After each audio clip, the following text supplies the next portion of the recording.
Hi, it's Richard Brook, Acupuncture and Yoga teacher here. I've just finished Sun Moon Dance. So if you missed some of my earlier video blogs, the Sun Moon Dance is a dance which was originally brought over to the Western world by a Native American visionary called Joseph Rael, and you dance for 3 days without food and water, and you do a sweat lodge first. And I'm going to talk you through some of my experiences I had during the dance. Probably not all of them, because I guess some of them are quite personal to me, but just share a little bit about what happened. And I was going to say first as well, I feel like I need to do a bit of an anti-madness disclaimer. So I do a lot of quite intense spiritual things, but I don't get lost in them. You know, I tend to move about actually between different systems, which I think is important. And I don't mind immersing myself in one generally when I'm learning it, but I don't tend to get stuck in it or kind of preach from it. So I'm not going to be someone who says, okay, you have to go ahead and do this dance yourself, you know, or this is the only system, because I sort of move about between lots and I actually find that's a good way of holding my own centre. So there we go, just felt like I had to say that. So here we are. This was the sweat lodge originally, so it's covered in blankets to start with, and we did a sweat lodge ceremony. So this would be on Friday afternoon. There was the fire pit. So there's maybe about 20 of us in here, and yeah, it was very intense. So basically the rocks were outside being heated up on the fire, and then they were taken inside, and we did it in different rounds. So the first round we only actually took one rock in there, and we poured water on it, and we all said a few different prayers, you know, things that are important to us. So obviously the lodge itself, it's completely enclosed when you're in there. It didn't get that hot, so I was sitting right at the front because I tend to like my experiences to be quite intense. Then on the second round, the chief actually ordered 14 rocks to come in, and I have to admit I went from being sitting right at the front of the fire pit to, by the end of that round, I was lying right at the edge, kind of trying to crane my head underneath the side of the sweat lodge to see if I could feel any draft coming at all, because that was extremely hot.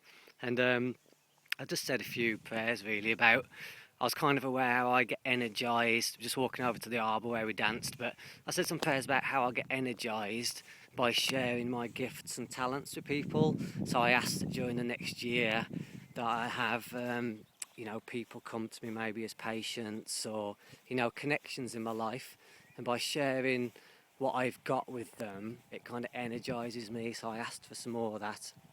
Then this is the Arbor where we actually danced. And so we activated the Arbor, so we went 4 times around it in a clockwise fashion, then we all entered. So I'm just going to walk really quickly into the Arbor here. This is actually where we've been dancing for the last 3 days. And so when you're actually in here and dancing, you only ever move around here in a clockwise fashion.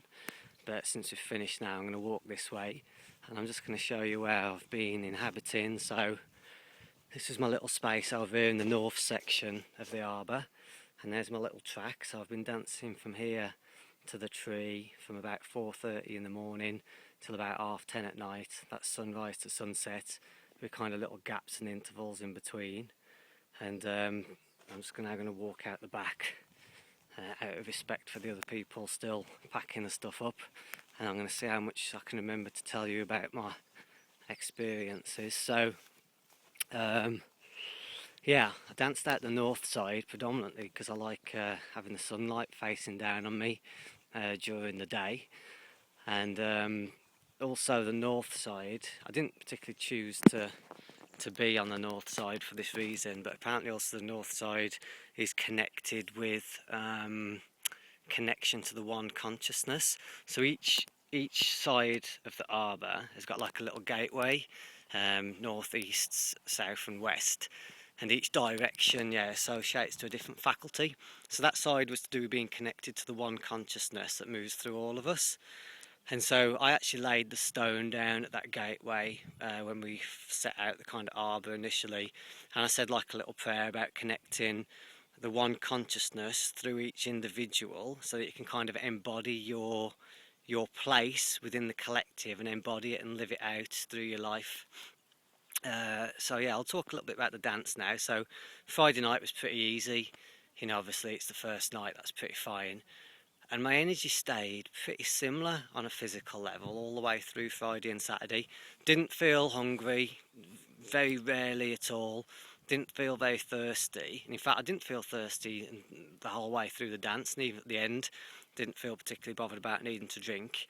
But while I was dancing, I was getting lots of insights about things. You know, I get this quite a lot if I do sort of retreats or meditations or dance workshops.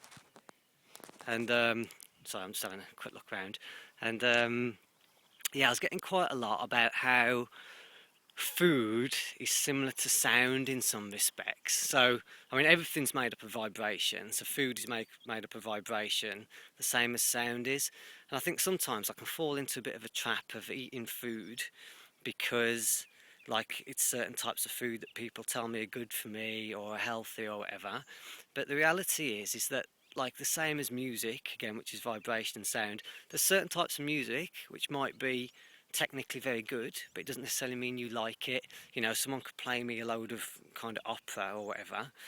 Yes, it's great, but it doesn't kind of feed me. It doesn't feed my soul. And so a lot of time when I was dancing, I was kind of aware, you know, I need to switch my sort of my eating habits a little bit off the equivalent to what's like Radio 4 to me and onto something like XFM or Absolute 90s and just kind of eat something that I feel resonates with me a bit stronger. And I always feel the difference with that. If I eat something that I actually feel tunes into me, I feel like it strengthens me. And yes, there's quite a big kind of awareness. I was reflecting a lot on how I said technically eat quite well. In one of my jobs at the minute, I work for Planet Organic, and you know, I get to eat organic food, you know, regularly. But again, if it's not quite exactly what kind of resonates with you, it's no good. And I was also getting, again, I get this kind of awareness a lot when I'm doing some kind of spiritual activity, in that it's getting an awareness of how, as a person, you're made up on a spectrum of consciousness from your flesh and blood, your kind of DNA, if you want, which comes from your parents, through to kind of your soul or spirit, which is obviously a much more kind of etheric, yeah, much more kind of etheric thing. And yeah, I was kind of just getting this awareness of how you have to do things to feed your soul and spirit, like absolutely, you know, that's fundamentally important. But you've also got to feed your flesh and blood. And I think sometimes I struggle a little bit with that part. You know, I'm constantly doing activities which I feel nourish me on a spirit level, but physically I sometimes miss out the things that I'm kind of, you know, that feed me genetically, you know, like I said, ancestrally. Um, so I was conscious of that, and I'd also add to that that I perceive my passage through life as being about that as you grow older, you kind of imprint more of your soul through into your physicality. So you kind of start off when you're born, you know, and you're pretty much in your your kind of personality, your DNA that you was born with. But as you get older, you've got the choices to do things which are more in line with your soul, and that vibration then also starts to implant itself and make an impression on your physical matter. You know, that the passions that are in your heart, as the blood flows through your heart, the fluids in your body, they form an impression from the activities and things that you do. So you can alter your vibration a little bit as you kind of grow and evolve into being kind of more soulful. So it's important to find things that kind of connect to your soul. And if you don't think the fluids in your body take on the impression of things that you do, and I recommend that you read Dr. Emoto's work on messages from water and how the crystal structure of water changes, depends on what it engages with. So the same way water changes structure when it's, you know, when something makes an impression on it, so the fluids in your own body will. So the more you do things you like and enjoy, it'll create that kind of joyous vibration and actually change the fluids in your body on a subtle level. But anyway, enough of that. So yeah, with the dancing, so like I said, dancing forwards and backwards to the tree.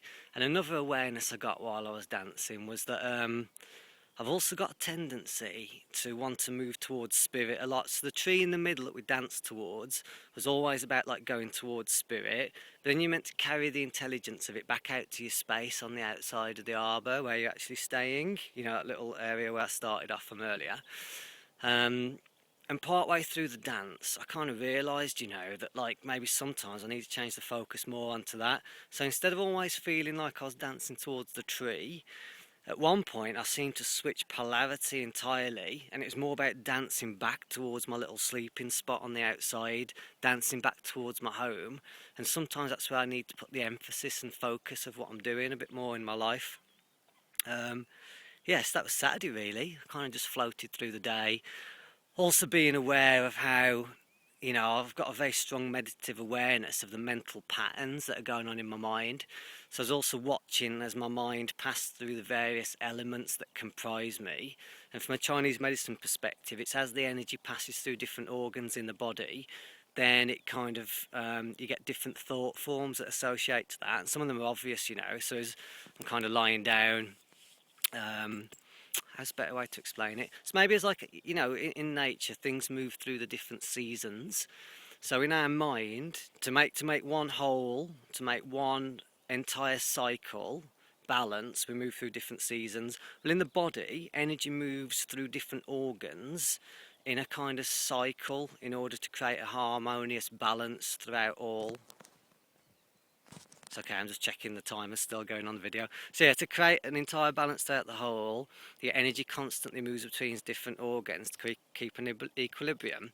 So sometimes I'd be lying down, I'd be aware of, maybe things that are in my heart at the moment, different people who I care about. Then I'd find my mind ruminating on things I need to do in the future, which comes from my liver and gallbladder from a Chinese medicine perspective. Then we're thinking about things maybe I'd like to eat, or homely things, which is stomach and spleen, it's your earth element. Then I just find my mind just reflecting on things, just things that have happened. And that's my body filtering out experiences, which comes through my kidneys. That's my kidneys filtering the fluids of my body, and again, filtering out the impressions of things that have happened. And then you have moments thinking about things you want to get rid of out of your life, and that comes from your large intestine and lung, like your metal elements, things you want to expel and be rid of. So I was thinking of some things I need to throw away. And I was watching that, and so that would be how the 5 element model would explain your kind of interior experience. And also from a chakra perspective, I was also watching how your consciousness circulates between different chakras. And so I was aware, from moment to moment of my connection to my body and the connection to the earth. And then, it goes up through the different centres, again, people you like maybe, all the way through up. That'd be in your heart, all the way through up to your crown chakra and your sense of connection to the whole. And I was just kind of watching this over and over. And another thing I noticed happening when I was dancing was that I was discharging a lot of vibrations and a lot of experience and emotions of things that have happened since the last dance. So I haven't danced about 2 years of this particular type of dance. And there's quite a lot happened in that time. And when you get your body chance to clear like that, not eating and drinking, dancing, a lot of emotions that are trapped or that you've locked into your structure can move. And there was one very clear thing that happened just after the last dance I did, which has obviously sat with me, and I hadn't realised it particularly.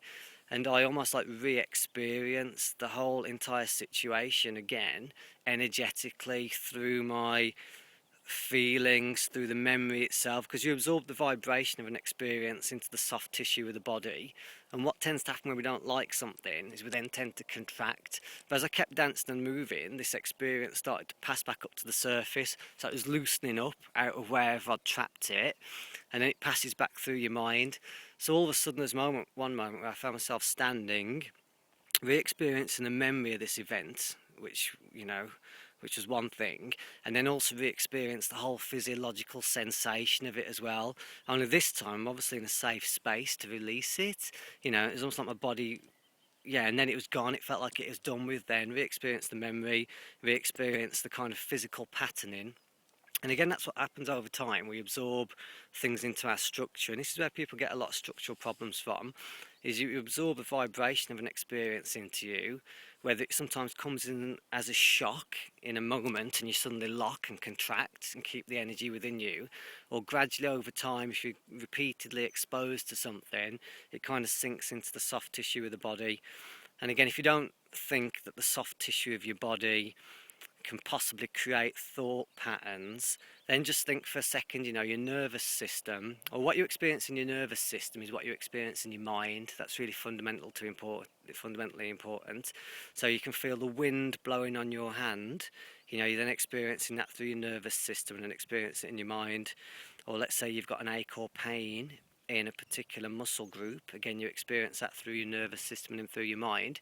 So similarly, if you absorb vibrations of experience into the soft tissue of your body, you will then experience that as thoughts and memories, because it's reverberating around your system.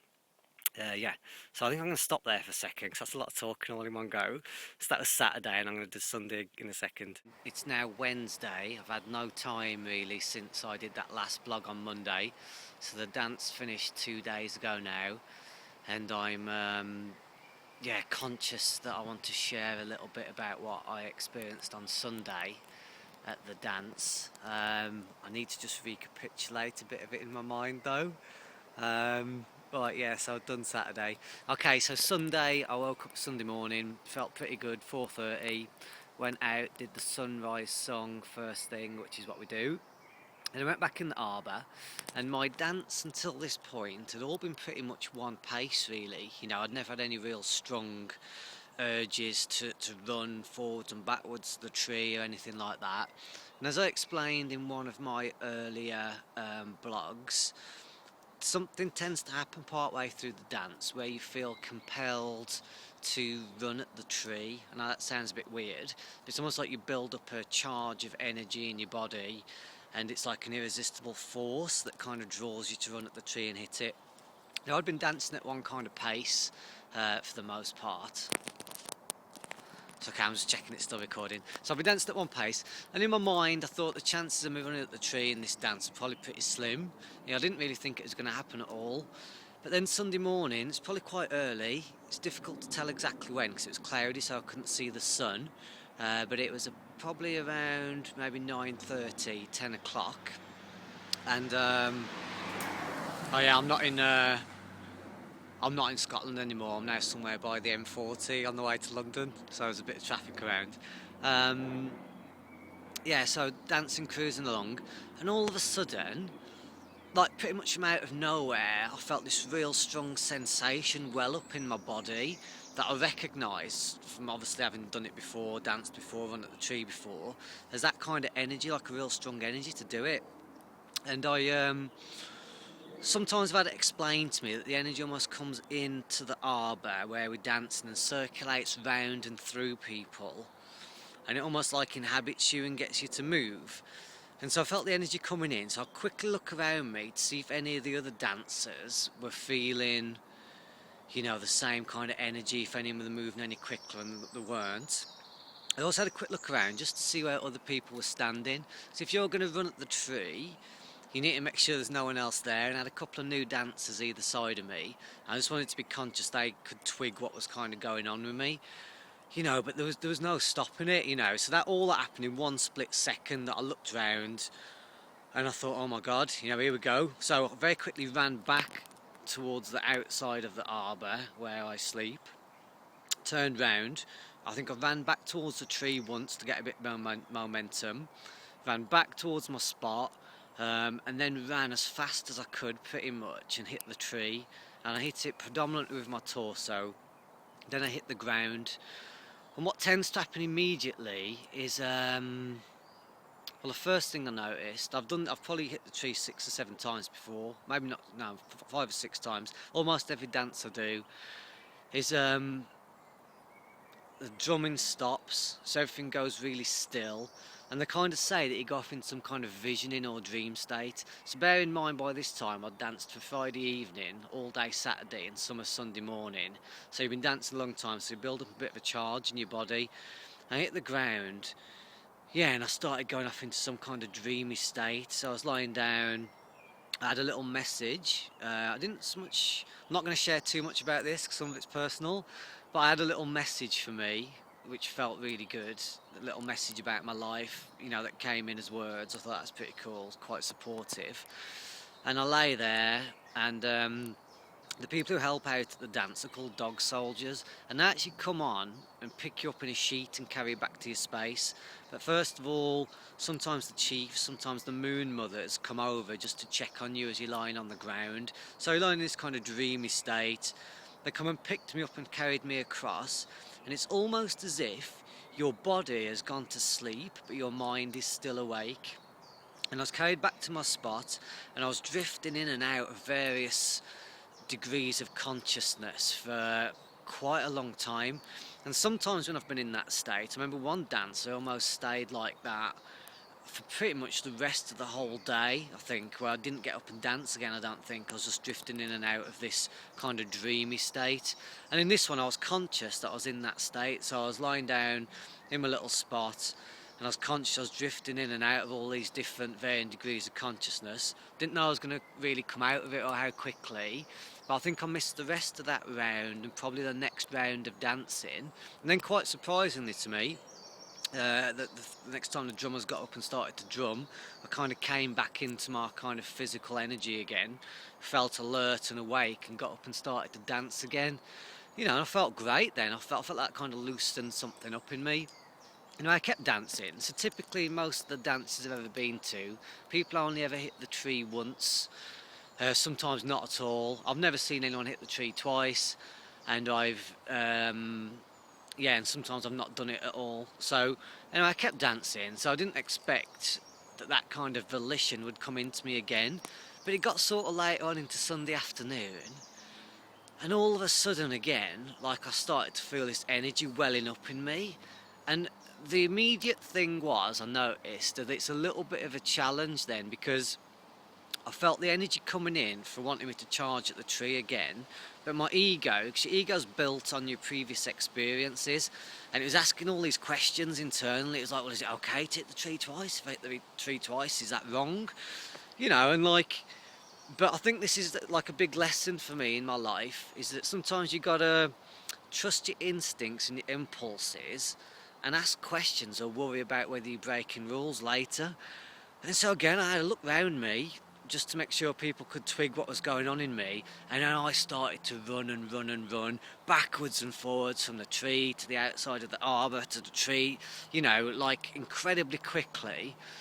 And I thought, my God, it's going to happen again. So I ran straight at the tree again really fast, and there was no way I could hit the tree like full on with my body, really. It didn't feel like it that quickly. So I put my hands up this time, and I hit my hands to the tree, and I think my body kind of came in to follow, hit the ground. And this time I didn't drift off into such a deep state. I was kind of just lying on the ground. Again, conscious maybe. More so when I was carried back to my space this time, I had a bit more dialogue that came in, a little bit more visioning. But yeah, they picked me up again, carried me back to my spot, lay there again. And this time I was probably in that drifty, dreamy state for the rest of that dance round, so I've got no idea again what the time is. Got up again, started to dance, and again it got in towards Sunday evening, and now Sunday evening, for whatever reason, I had so much energy, it was just ridiculous. I actually felt like on occasions I had enough energy in me, and the closeness to running the tree, that it could almost have happened again. And again, that's like a real challenge, like my ego voice, again based on past events or what people have told you, was like, you certainly can't hit the tree 3 times, that's ridiculous. But I kept on dancing, and sometimes I was wondering again that the energy was coming into the arbour, circulating round, and maybe someone else wasn't picking up on it, and so it felt sometimes I was questioning whether I was kind of channeling it through me instead. But I don't think I've ever had as much fun while dancing as I've done on Sunday night. It was just mental. I was almost like I was playing with it. I was running at the tree and then stopping just before I got there, running back to my space. Yeah, and it was great. I was having a great time with it. I just felt so alive and awake. But yeah, I didn't run at the tree again. Anyway, went to sleep Sunday night. Slept fine pretty much, as well as you'd expect given what we was doing. And then I got up again Monday morning, started dancing again. And we normally only did 2 or 3 rounds on Monday morning before the dance actually finishes. I think it got to the 2nd or 3rd round, and there's something as well about, there's a certain type of beat that the drummers start to do, which for some reason just really gets into me. It just really, like I was talking earlier about food and stuff, where everything's made up of vibration, certain types of music that you like, and for whatever reason there's just certain types of vibration that your body really feels an affinity to and strengthens you. And the drummers would start doing this tiny, very gentle drum beat, And like I was like, oh no, you know, I could feel myself starting to get mega charged up and energized again. And I was like, you know, this is crazy, but I think I'm going to run to the tree again. And yeah, and so sure enough, started running backwards, forwards to my place. And I'll just say as well, this doesn't sound really ridiculous, but a certain type of beat they were doing actually reminds me a lot of the music I like listening to, like a lot of the sort of indie alternative music of the 90s. Yeah, I don't know, whatever. You know, that vibration gets me, it reminds me of Rage Against the Machine or something. And anyway, so I was dancing again, you know, felt it come in. I was kind of asking upwards to the sky, is this the right thing to do? You know, but again, it just became irresistible. So, you know, took my whistle out of my mouth, charged backwards and forwards from the tree to my place a few times, build up some energy, then again ran straight at the tree, hit it this time I think again with my body, my torso and my hands. And the second time I hit the tree I didn't feel like, in some ways I'd kind of caught it quite right, because I almost feel like when you hit the tree right it conducts energy down into the earth. And the third time I hit it, it felt pretty good. Lay down on the ground, and yeah, again, this time I didn't go off as far. You know, probably 'cause I'd already hit the tree twice, so perhaps I hadn't built up quite the same charge in my body. And one of the moon mothers came over, and she must have realised I was kind of conscious enough for her to speak to me. So she says, do you want us to kind of pick you up, you know, or you're able to get up and walk back? And I didn't feel like I could actually get up, to be honest. So I says, you're going to have to pick me up, otherwise, you know, you'll have to carry me, otherwise you'll have to drag me, because I ain't going to be able to get up. And yeah, so they carried me, put me back down in my spot. I drifted in dream for the rest of that round, then got up and danced the last round, I think, and then we finished the dance. And yeah, I felt great. You know, like a little bit of an ego voice was like, Richard, you know, what have you just done? You've just danced, you've just hit the tree 3 times, never seen anyone else do that. Is that okay? But again, you know, I suppose I just have to trust that. Yeah, and then we went and had a feast. Felt really good. Felt really good since. Been back to the Midlands, seen my family. I always like to do that after I've been dancing. But what I noticed yesterday is that, like a lot of my life at the minute, there's a lot of time I have to spend on logistics of things. And I notice when I'm in that part of my consciousness, it tends to create like a ceiling or lid over being expanded. So, you know, all these things that I'm talking about now and the places I'm going to, in normal everyday life, I seem to be spending hours and hours, or certainly a lot of time, just working out where I'm going to be and when, different classes I'm going to teach, appointments, places, you know, and I'm starting to, you know, realise the importance perhaps of simplifying a little bit of that. And I know I do those plans and logistics in order for me to have the experiences. You know, I do the plans and logistics to put me in places where I can then, you know, work with energy and have energy come through me. But sometimes it just feel like I'm doing a lot of it. What else have I done? I've been eating quite a lot since I got back. Deliberately trying to eat food again, which I feel really feeds me. So I was talking in the first part of the blog about eating food which really resonates with you. And I've just got a feeling, you know, in my own sense, I'd probably relate it to your spleen. Like, essentially, your spleen resonates with certain types of food, and it creates an essence and a vibration that it likes to transport around your system. You know, there's some kind of model in Chinese medicine again of what the spleen actually does, but I'll just kind of sense into myself that that's how it feels to me for some reason. I just interpret that your spleen, it's your earth, it's your earth element. So we tend to think, you know, it's a lot of connected in with your mother, I suppose, like, you know, it's your body, your fluids, flesh, and so it's going to resonate with certain vibrations. Yeah, so I've just been eating lots of food that's been really good. And yeah, having a decent time on my way back to London now. I'm probably going to go out tonight and just have a bit of a dance, just to see how my body feels with that. And then just as well see what comes for me now, you know. I'm noticing that being back in London, when I get back there later, I'm always aware it feels like living in London's like living in the middle of a really busy dance floor. You know, there's always lots and lots going on. And yeah, I feel pretty good. I've been reflecting a little bit on what I said in the first part of this blog that I did first after on Monday, and there's something I wanted to clarify. I was talking about how experiences and vibrations soaks into your soft tissue, I think it's important to say, first of all, experiences and vibrations reverberate around your system on a much more subtle level first, before it actually kind of soak all the way into your body. You know, so let's say you've been out at a concert, you're exposed to very loud vibration. This is a kind of grosser example, a more pronounced example, so you can see what I'm on about. So you've been out at a concert, then you go home, and you've still got the vibration, the sound of the music still reverberating around your system. You know, you might lie down on the bed, whatever, and you can still hear the music, you know, the kind of memory, the impression it's made on you. And so that's how experiences at first tend to sit in our energy field. Again, unless maybe sometimes it's a shock or a very suddenly harsh experience that we might lock our body to. But it's not, basically what I'm saying is not every experience perhaps goes straight to your soft tissue or reverberates into it, but it can get locked in there over time. And again, it depends how you initially get exposed to it. And I think that's it. I suppose I need to go and get on now with the rest of my life. Take the energy of the dance out into the rest of this year, the rest of this cycle, and I hope whoever's been watching this or listening to this, I hope you've found it useful. And again, if you feel like you want to connect in about the dances, just get in touch with me. It'd be great if you want to come up sometime. You don't have to dance, you can come up and help out first, see what it's all about. And yeah, take care, bye.